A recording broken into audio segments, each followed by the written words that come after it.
My next guest, Professor Jeffrey McCall. He is a communications professor at DePauw University, Greencastle, Indiana. He's been weighing in with me for the last, a couple of years now.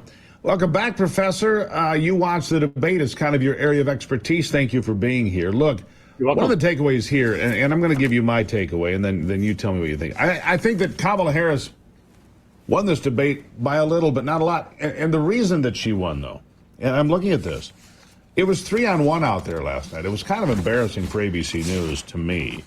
Fact-checking Donald Trump at least a half a dozen times. Didn't fact-check Kamala Harris one time, even when she was obviously saying things that were untrue, like the Charlottesville lie about a lot of fine people on both sides. It's been debunked by Snopes, for God's sake, and 100 other places. But she had to say whatever she wanted. She didn't get any follow-up questions either. Like, what are you actually going to do about the economy? What are you actually going to do about the border? Oh, I've got this opportunity. Anyhow, how did you score it? And was it 3-on-1? Because that's the way a lot of us saw it. I mean, it was pretty embarrassing how bad ABC went after him and let her get a pass. It was not a great night for ABC News. David Muir and Lindsay Davis are two of their high-profile anchors, and I don't think they came through. I had a column in The Hill yesterday where I presumptuously kind of provided some, in advance, suggestions and advice for how the debate moderator should behave. And not that they expected them to read it, but they didn't take any of it, because part of the thing I think is that debate moderators should not become pseudo-debaters. The two candidates are right there on the stage to argue with each other or to point out each other's problems or defects. And you don't need the journalists, reporters, anchors to come in there and try to put their thumb on the scale for either candidate. Yeah, they jumped in over and over again. For example, Lindsay Davis jumping in on the abortion question, saying it's not legal to kill a child anywhere in America. Listen, Donald Trump didn't pull that out of thin air. The governor of Virginia, Governor Northrop or whatever his name was, he said that on tape. It's on video where they said the baby was set aside. That's not something he made up.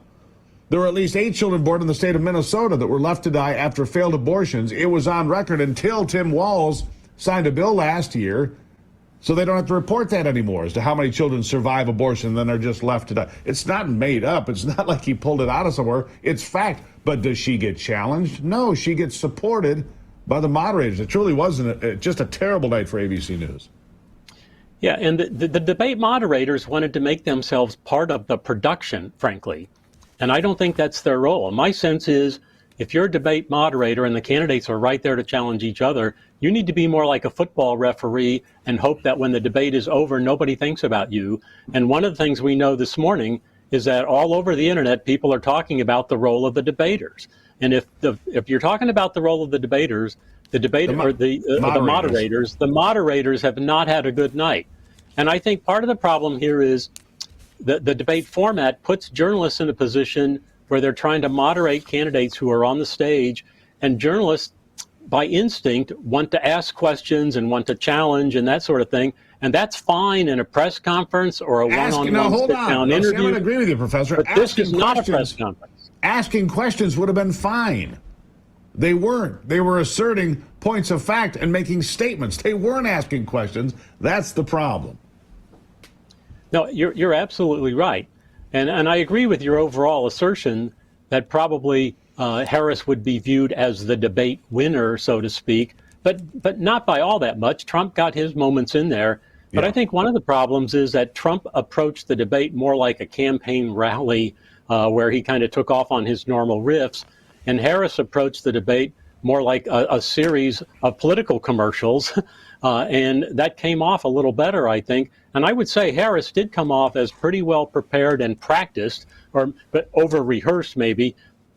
But she didn't end up falling into the word salads or strained explanations that she sometimes has seen. And it was better than her interview on CNN. Yeah, let me ask about that, Professor, because that's something that occurred to me. And Ivy, my wife, pointed out. She said, look, how does she just seem to have a ready-to-go perfect answer for every question? Here's a woman who won't do sit-down interviews because we know how poorly she does.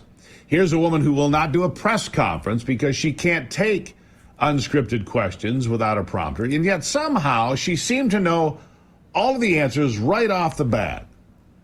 It seemed a little fishy to my wife and to a lot of other people here too as well. And it makes you wonder, did we have a Donna Brazile moment? Did she have the questions in advance? Because she sure seemed awfully ready to take questions when she can't do a press conference, can't do a sit-down interview, can't take questions from an actual reporter without knowing what they are in advance. What do you think, looking at it? Well, I'm sure her people are just going to attribute that to the fact that she was well rehearsed and well prepared, and they anticipated the questions. I wouldn't have any background to know whether or not there was a Donna Brazile moment. But I must say, if nothing else, it just proves that she can memorize, 45 minutes of content and remarks, which she did, and came off as rather polished. But let me just say this, though, too. I'm not sure this debate will have moved the needle necessarily in any one direction. There was a Trafalgar poll, snap poll done after the debate, and it asked people, before the debate, they had the results. Who are you going to vote for? And basically, it's a very close race, as you know, 1% one way or the other. After the debate, the Trafalgar poll asked everybody again, who are you going to vote for? It's the same narrow 1% margin one way or the other. So I don't know that this moved anything. And it's worth putting in historical perspective that in 2016, Trump and Hillary Clinton debated several times. And after each one, the public polling opinion stuff showed that Hillary won each debate rather decisively, but didn't make any difference in November when the election happened. So I don't think we should put you make, Professor. Too much evidence, too much stock in this kind of debate performance. But I think that the loser of the night was ABC News, because they surely didn't come off as being fair. The fact-checking problem is something that could have been avoided. And frankly, they just need to set up the topics, let the debaters talk, and butt out. Yeah, certainly not impartial. That's clear. And you make a great point about the debates in 2016. Hillary Clinton was thought to have won all of those debates decisively. In 2012, Mitt Romney clearly destroyed Barack Obama in the first debate. John Kerry beat George W. Bush in 2004. Al Gore believed to have won in 2000. Made no difference whatsoever. Made no difference whatsoever because Gore, Kerry, Romney, and Hillary all lost, didn't they? So the fact of the matter is, I think when people look at this, even people that are independent look at this and say, look, it was 3-on-1. When they get clips of the moderators, jumping all over and protecting her and attacking him, I don't think it sells very well at all, Professor. I'll give you the last word. Well, I agree with you. And I think we have to put a lot of confidence in American voters that they're not going to rely solely on one debate performance in a glossy TV format that determine who they're going to vote for. Television is a medium of emotion. It doesn't do very good at helping people make rational decisions or think through problems. And even if you watched the debate and thought Kamala won, you could still sit back and sort out the fact that she didn't really have a lot of depth to her answers, and she came off, as kind of polished and pre-rehearsed. But nobody, I don't think, is going to sit there and say, oh, this is the person we want making the decisions about the Middle East or the economy. Right. They still have to buy groceries today and fill the gas tank. That's right. Absolutely. Professor, I always appreciate your input, sir. Thank you for getting up early. You're welcome. Thank you so much. All right, around the corner, we're going to talk about your wellness, your health with Peter Galuli. I'll be right back.